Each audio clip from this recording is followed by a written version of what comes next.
The courtroom was silent enough to hear a heartbeat when 17-year-old Devin Taylor stood before Judge William Harmon, the man who believed he already knew everything about him. Harmon didn't see a student or a presenter or an innovator. He saw a statistic, a kid he assumed would never amount to anything. His words cut the room like a blade. "You're just another black boy with no future." Instead of shrinking, Devin lifted his chin, refusing to let the moment define him. That morning hadn't started with drama or defiance. It began with nothing more than a science project he'd spent 6 months perfecting. An air quality monitoring device built to expose pollution in disadvantaged neighborhoods.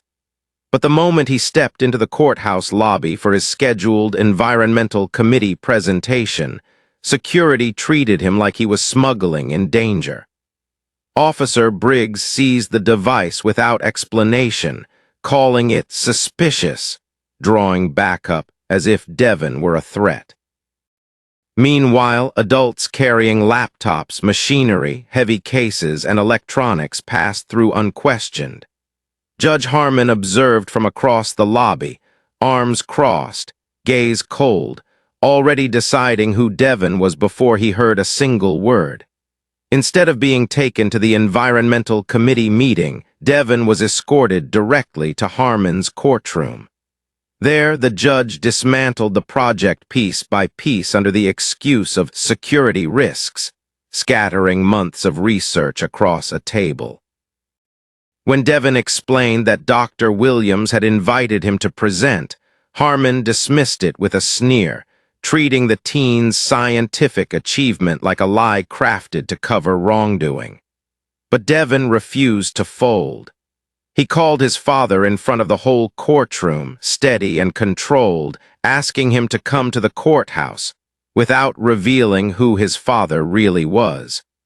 This was the moment everything pivoted, though no one realized it yet. The judge believed he had all the power, believed the humiliation would teach Devin his place. But Devin wasn't there to fight authority. He was there to fight for truth, his project, his research, and the environmental injustice poisoning families like his.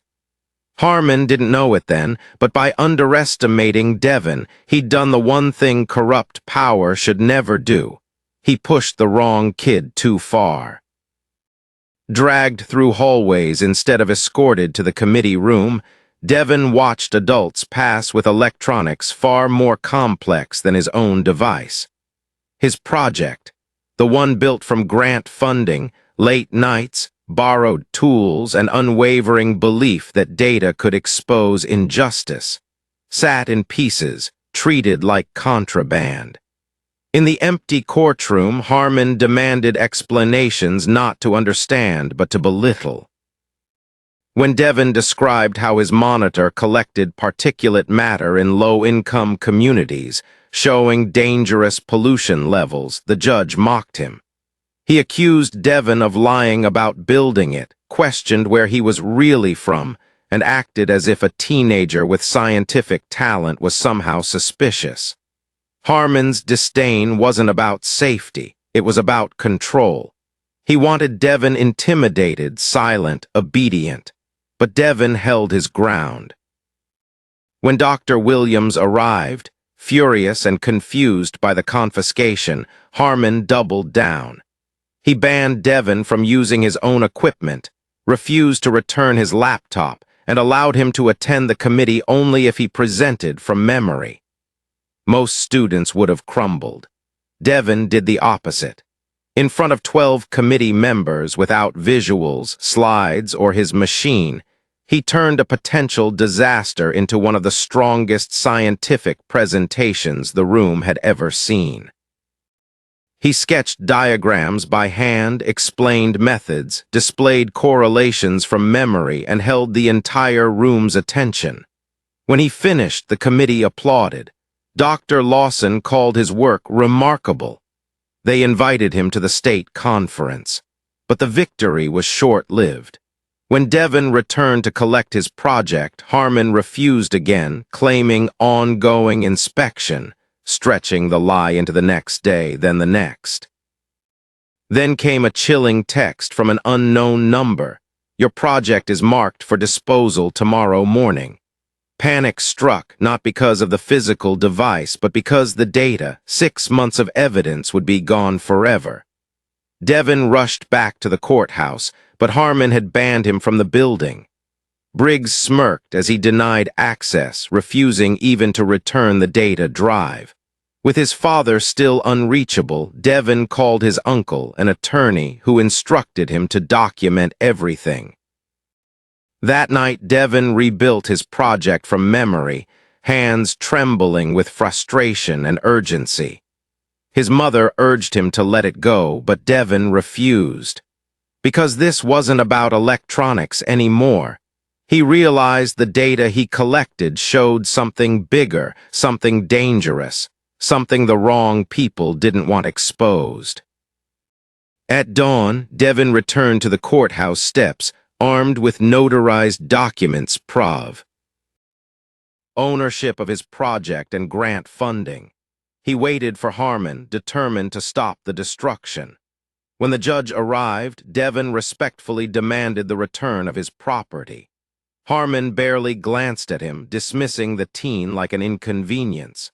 When Devon insisted, Harmon's irritation escalated into open hostility. He accused the teen of forging documents, ordered Briggs to confiscate the paperwork, and tried to paint Devon as a threat, simply for asking for his research back. But then an unknown force intervened. A courthouse administrator approached Harmon, saying there was an urgent call. The judge disappeared inside, rattled. Something had shifted. Devon pressed Briggs again, appealing not to authority but to conscience, asking why a man would risk his pension enforcing illegal orders. Briggs looked conflicted, cracks in his loyalty forming, but fear held him silent. Hours passed until a woman approached Devon, a public defender named Laura Chen. She'd overheard enough to know something was wrong. After reviewing his documentation, she confirmed Harmon had overstepped the law. Together they rushed to the basement disposal area, only to be blocked by security. Through a window, Devon saw his project lying on a table, broken, violated, moments from destruction. Laura prepared an emergency motion, but before she could file it, Harmon appeared, ordering Devon banned from the building. When the teen asked why he was being treated like a criminal, Harmon delivered the truth with chilling clarity. Because I can. After being escorted outside, Devon finally reached his father, who calmly told him to put the phone on speaker and hand it to security if anyone refused cooperation. One call to that number changed everything. Suddenly, Devon was escorted to Harmon's private chambers with no resistance. The power dynamic flipped the moment Harmon heard who was on the line. Devon's father was the United States Attorney General. The judge's arrogance shattered. He returned the project immediately, hands shaking, trying to scramble into compliance. Devon left the courthouse with his damaged, but saved, device. His father requested that Harmon stay by the phone.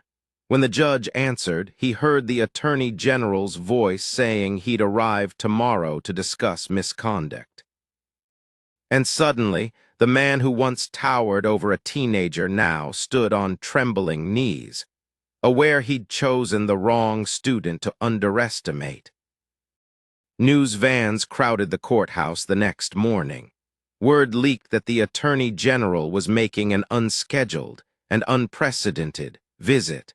Inside, Harmon panicked privately, calling political allies who refused to protect him.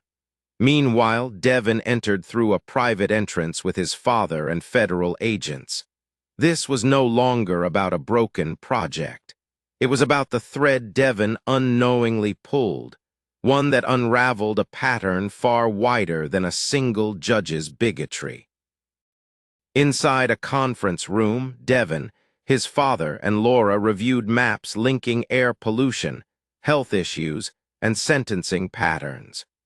Devon's air quality readings exposed toxic zones in minority neighborhoods, zones where Harmon consistently issued harsher sentences, dismissing environmental complaints that would have forced costly cleanups. The data aligned with property bought by Senator Whitfield's development companies. The picture was clear. Environmental law wasn't just selectively enforced. It was manipulated to depress property value, harm certain communities, and profit powerful individuals. When Harmon entered the room with his attorney, he tried to downplay everything, dismissing the confiscation as a misunderstanding. But the Justice Department team laid out 20 years of statistical evidence. Sentences for defendants from polluted neighborhoods were, on average, 40% longer. Environmental violation cases benefiting Whitfield were routinely dismissed. Phone logs connected Harmon's chambers directly to the senator before key rulings. Cornered, Harmon lashed out, calling it a political witch hunt. Robert Taylor remained calm, offering nothing but evidence. Finally, the judge broke.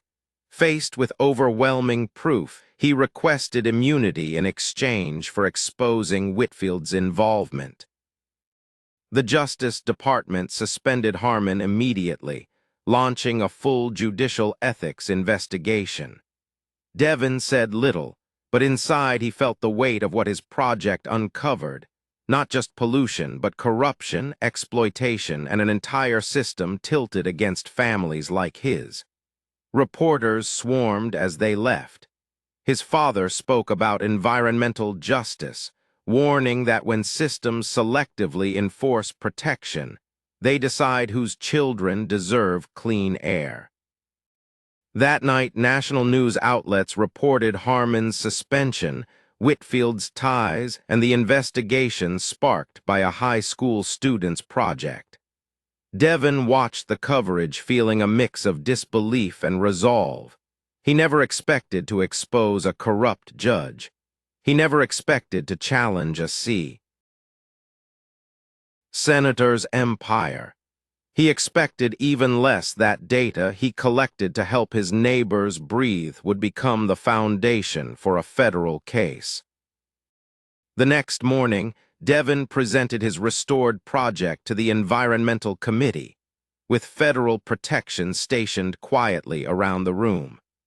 This time, no one interrupted him, no one dismissed him, and no one questioned his right to be there. His device showed how harmful particulates spiked near highways, factories, and older buildings in minority neighborhoods, while violations in wealthier areas were enforced faster and harsher. The committee unanimously voted to fund a citywide expansion of his monitoring system. Meanwhile, the ripple effect of Harmon's suspension spread. Judges with similar ruling patterns began taking sudden leaves of absence. Whitfield's development company stock plummeted. The EPA opened new investigations. Devon went back to school quietly, but whispers followed him everywhere. Teachers congratulated him. Students stared in awe. He hadn't meant for the spotlight. He simply refused to stay silent when truth was threatened. A week later, the Judicial Ethics Committee hearing drew national attention. Devon's project stood on a display table as experts verified the accuracy of his data, proving it wasn't just a student experiment. It was scientifically sound, peer-reviewed, and damning. Investigators presented evidence showing environmental cases in minority neighborhoods were dismissed at 8 times the rate of identical cases in wealthier areas. Harmon attempted to claim unintentional bias, but the timeline of calls with Whitfield told another story. Under mounting pressure, Harmon broke again, offering full testimony against Whitfield in exchange for leniency. His attorney tried to shield him, but the damage was done. Whitfield resigned within hours, citing health concerns, while insiders whispered federal charges were imminent. That night, Devon watched another wave of breaking news. 3 more judges in other states were placed on administrative leave. Environmental groups praised Devon's findings, calling them one of the most important pieces of community-driven data in a decade. His mother asked if he felt overwhelmed. Devon admitted he did, but he also felt responsible, because this wasn't about politics.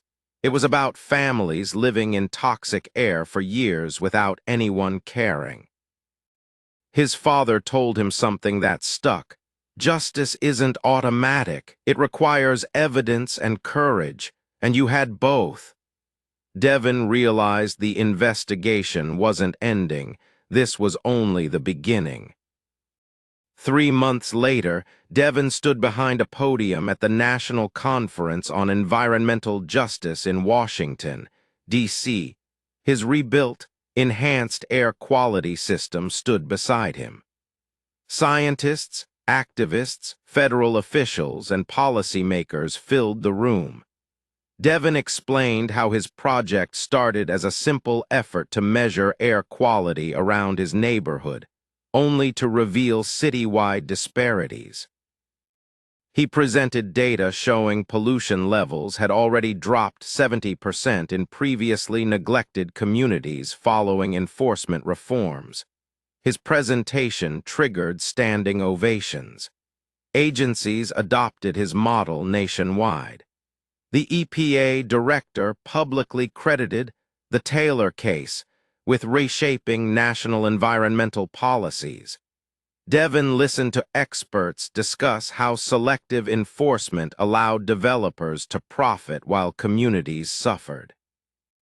A Justice Department representative explained how Whitfield's indictment triggered broader investigations across 12 states. Judicial oversight committees implemented transparency requirements mandating reasoned opinions on environmental rulings.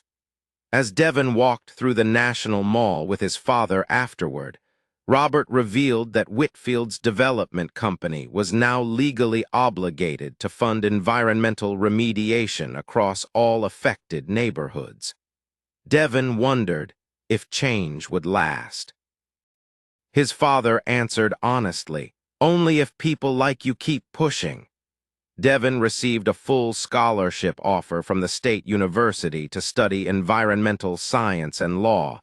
He was speechless. What began on a kitchen table with spare wires had grown into a movement. A news alert buzzed his phone, 3 more judges suspended for misconduct. Devon stared at the screen, understanding the magnitude. His project didn't just expose pollution. It revealed how deeply injustice was woven into systems meant to protect people. Sometimes all it takes is one crack to expose the foundation, his father said. Devon realized he had become that crack, not by seeking power, but by refusing to surrender truth. As they walked, Robert told him the Justice Department would soon announce a nationwide initiative based on his model: transparent environmental enforcement, community-driven data, and strict oversight. Devon felt overwhelmed but hopeful. 1 year earlier, he was just a student carrying a science project into a courthouse. Now he stood at the forefront of national reform, but power rarely yields quietly. Some interests would resist, some systems would push back. Devon understood now leadership wasn't about being ready, it was about stepping forward anyway. A full year after the incident, Devon returned to his transformed neighborhood. Clean air monitors stood proudly on street corners, streaming live data to public dashboards. Trees lined sidewalks where dust once settled thick. A community exhibition displayed his original device, now preserved as a symbol of change. Children examined screens showing air quality over time, learning how science could protect their future. Laura Chen, now a leading figure in the Environmental Justice Task Force, walked beside him, updating him on national progress. 17 judges had been reviewed. 5 resigned rather than face investigation. Harmon, once untouchable, now performed court-ordered community service in the very neighborhoods his rulings harmed. Devon visited his old school, where a new environmental science academy had been named in his honor. Students used upgraded versions of his air monitors to collect data, advocate for cleanup, and file reports directly with oversight committees. His work had sparked youth-led projects across 47 cities. Community leaders shared updates. Asthma hospitalizations had dropped 32%, illegal dumping sites were eliminated, and new health clinics were funded through settlements. His father revealed that Whitfield faced sentencing the next day, with his development companies obligated to pay for 20 years of remediation. Devon felt both pride and humility. He hadn't sought fame or awards. He wanted to help his neighborhood breathe cleaner air. But sometimes the smallest spark exposes an entire system and forces the world to confront what it ignored. As sunset lit the streets golden, Devon and his father walked past the courthouse where it all began. The building looked unchanged, yet everything inside was different. New oversight boards, stricter protocols, unbiased judges, and transparent processes. His father told him something Harmon once admitted during community service. He said he never believed one young person could change a system until you proved him wrong. Devon looked around at the thriving neighborhood, the monitors collecting data, the children playing without coughing, the community finally breathing air worthy of dignity. "It wasn't just me," he said. "It was everyone who pushed after the first domino fell." He understood now that justice wasn't passive. It demanded vigilance, courage, and refusing to accept the version of the world powerful people insisted was unchangeable. Devon learned something the world often forgets. Your place is not where someone powerful tells you to stand, it's where you choose to plant your feet. He chose to stand in a courthouse where a judge tried to silence him. He chose to stand when his project was torn apart. He chose to stand when an entire system told him he didn't belong. And because he stood, others followed. His classmates, who once doubted their voices mattered, now led environmental campaigns. Families who felt invisible finally saw laws working on their behalf. Judges who operated in the shadows faced accountability. A senator who exploited communities was forced to answer for every decision he made. Devon's monitoring system became a national standard. His findings helped transform environmental justice policy. His courage reshaped judicial oversight. And all of it began with one teenager refusing to bow to prejudice disguised as authority. His story is a reminder for every listener. Corruption thrives in silence, injustice survives in the shadows, and systems stay broken when nobody challenges them. But one voice, one question, one act of courage can rewrite everything. Devon didn't seek revenge, he sought truth. And truth, when carried with courage, becomes unstoppable. If you're listening right now, understand this. Change doesn't begin with permission. It begins with conviction. It begins with the moment you decide you deserve fairness, dignity, and respect, and refuse to accept anything less. Devon's story isn't just a narrative, it's a blueprint for what happens when ordinary people refuse to remain ordinary. When you speak, systems shift. When you question, truth rises. When you stand, the world moves with you. And now, if this story moved you, if it made you think, made you feel, made you believe in the power of your own voice, then don't let it end here. Hit that like button so more people discover stories that challenge silence. Subscribe to the channel to hear more narratives of courage, truth, and real transformation. And most importantly, Share this story with someone who needs to be reminded that they matter, that their voice is powerful, and that one person can ignite change. Because you've heard Devon's story. The question now is simple. What will you do with yours?